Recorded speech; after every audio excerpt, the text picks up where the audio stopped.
Border protection changes are coming. President Biden yesterday signed an executive order which halted any further construction of the border wall along the southern border commissioned by President Trump, potentially freezing nearly $1.4 billion in money, which was set aside for the wall by Congress. Joining me right now is former Acting Customs and Border Protection Commissioner Mark Morgan. Mark, it is wonderful to have you back. We really want to best understand the implications here. Give us the impact of that executive order from your standpoint. Yeah, Maria, thanks for having me. Look, and as someone that's got over almost 30 years of law enforcement experience, I was stunned yesterday. Within a couple hours of taking office, President Biden, with a stroke of a pen, Maria, made our country less safe than it was yesterday.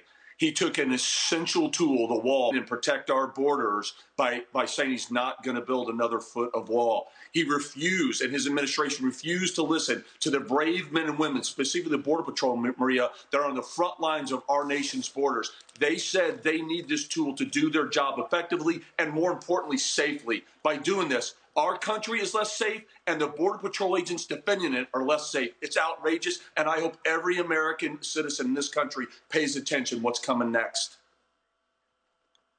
Yeah, look, I saw it up close and personal. You know that. I went to the El Paso border. There I am looking at people crossing the border as we were standing there. And many of them were kids. They were in such a dangerous position where their parents just sent them over the border to get into America.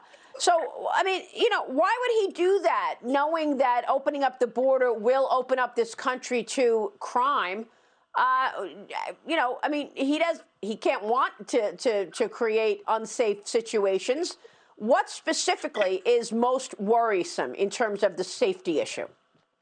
What's most worrisome to me, actually, Maria, is that this is a clear example of politics being put in front of public safety. This president knows in 2006, as a senator, he actually signed the 2000 Secure Fence Act that led to 650 miles of wall being built, including under President Obama and Vice President Biden. Then their first term, wall continued to be built along the southwest border. It was hailed then as something very effective to safeguard our nation's border. But now, all of a sudden, it's not needed. It's hypocrisy, and it's unbelievable. That's what worries me. And Maria, also what's happening, too, is this, again, this is just a microcosm of the rhetoric, because this is just one step further to fueling the perception and the reality that our borders are going to be open. It is driving the next illegal immigration crisis, one that will pale in comparison to 2019 if they continue with these policies.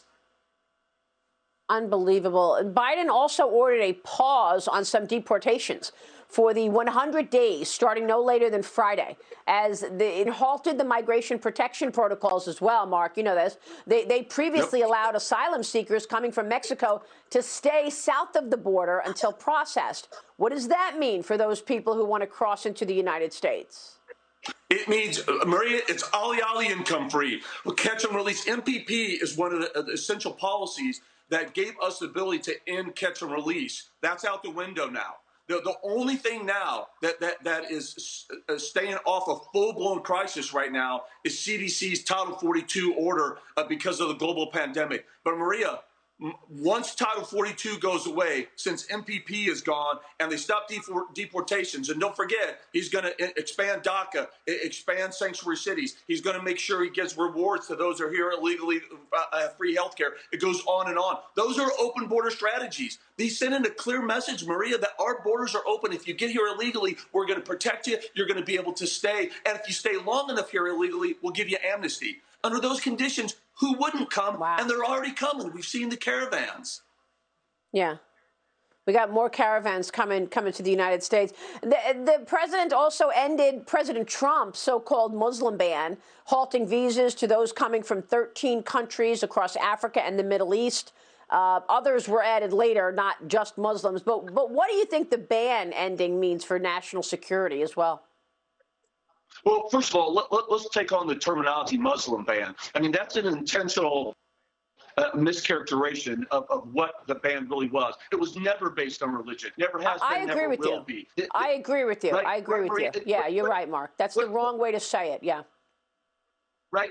What it did was it set a very defined elements and criteria that these countries had to meet so that we knew who was coming in our country so we could protect our borders. And I tell you, since this travel ban came in effect, we're getting better and more information than we did before. It's been effective. And again, it's unfortunate. We're taking a step again yesterday that our country is less safe today than it was the day before because of President Biden, and that's unfortunate. Well, it's true. You almost said President Obama. I think President Obama does have a big influence, by the way, in this new administration. A lot of his picks are all Obama people, like Susan Rice, for example, who is running domestic policy. Mark, it's good to see you. Thanks very much for weighing in on all of this. We'll see you soon, sir. Thank you.